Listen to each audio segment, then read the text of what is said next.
สบายดีทานผู้ชมยินดีต้อนรับทุกท่านเข้าสู่การรายงานพยากรณ์อากาศที่ห้องข่าวกรมอุตุนิยมและอุทกศาสตร์กรมอุตุนิยมและอุทกศาสตร์ออกแจ้งเตือนภัยพายุหมุนเขตฮอนเฟิงเซิน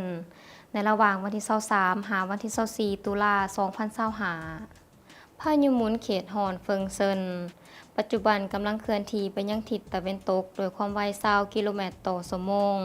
และคาดคะเนว่าพายุหัวนี้จะเคลื่อนที่เข้าใกล้แคมป์ฝั่งกวางตุงในตอนแรกของมื้อนี้และอยู่ในตอนเช้าของมื้ออื่นพายุหัวนี้จะเพิ่มกำลังแห้งขึ้นเล็กน้อยและจะสืบต่อเคลื่อนที่ไปไกลแคมป์ฝั่งของไหหนานในวันที่22ตุลา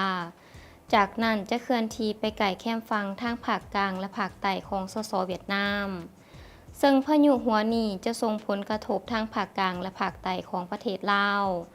ซึ่งเจตให้มีฝนตกฟ้าห้องฟ้าเหลือมในระดับคอยหาปานกลางอยู่ทั่วไปอยู่ในแต่ละภาคและจะตกหนักหาตกหนักหลายพร้อมมีลมพัดแห้งอยู่บางท้องถิ่นเช่นนครหลวงเวียงจันทน์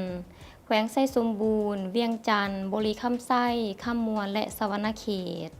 ภาคใต้แขวงสารวันเซกองจำปาสักและอัตตปืออยู่ในช่วงระยะวันที่23หาวันที่24ตุลา2025นี้ดังนั้นจึงแจ้งเตือนถึงประชาชนบรรดาเผ่าองค์การปกครองท้องถิ่นและองค์การจัดตั้งทุกภาคส่วนทางแขวงภาคกลางและภาคใต้จงมีสติระมัดระวังและเตรียมพร้อมรับมือต่อกับสภาพฝนตกติดต่อกันหลายวัน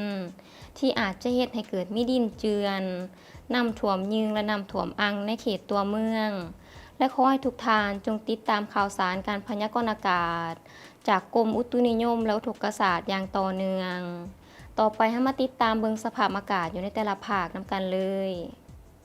ภาคเหนือด้านตะวันออกอากาศเย็นพร้อมมีหมอกบางปกคลุมอยู่ทั่วไปในตอนเช้าและจะมีฝนตกในระดับคอยอยู่บางท้องถิ่น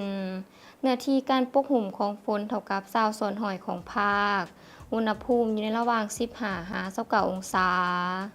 ภาคเหนือด้านตะวันตกอากาศเย็นในตอนเช้าและจะมีฝนตกในระดับคอยอยู่บางท้องถิ่น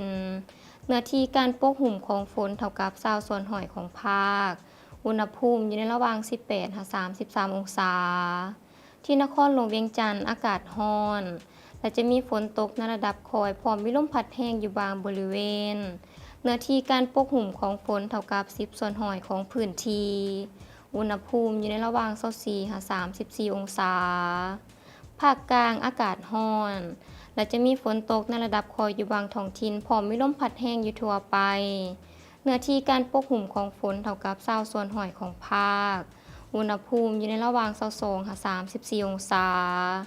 สำหรับแขวงไชสมบูรณ์อากาศเย็นพร้อมมีหมอกบางปกคลุมในตอนเช้าและจะมีฝนตกในระดับคอยอยู่บางบริเวณเนื้อที่การปกคลุมของฝนเท่ากับ20ส่วนหอยของพื้นที่อุณหภูมิอยู่ในระหว่าง15 33องศาภาคใต้อากาศร้อน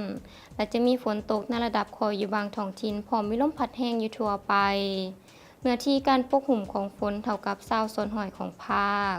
อุณหภูมิอยู่ในระหว่าง22 34องศาสำหรับเขตภูเพียงบริเวณอากาศเย็นและจะมีฝนตกฟ้าห้องฟ้าเหลือมในระดับคอยและมีลมพัดแรงเป็นบางโอกาสเนื้อที่การปกคลุมของฝนเท่ากับ20ส่วนหอยของพื้นที่อุณหภูมิอยู่ในระหว่าง15หา27องศาท่านผู้ชมที่เคารพมาฮอดนี้การรายงานพยากรณ์อากาศก็ได้หมดเวลาลงแล้วท่านสามารถติดตามข่าวสารการพยากรณ์อากาศได้ที่ Facebook และ YouTube ที่ขึ้นหน้ารูปนี้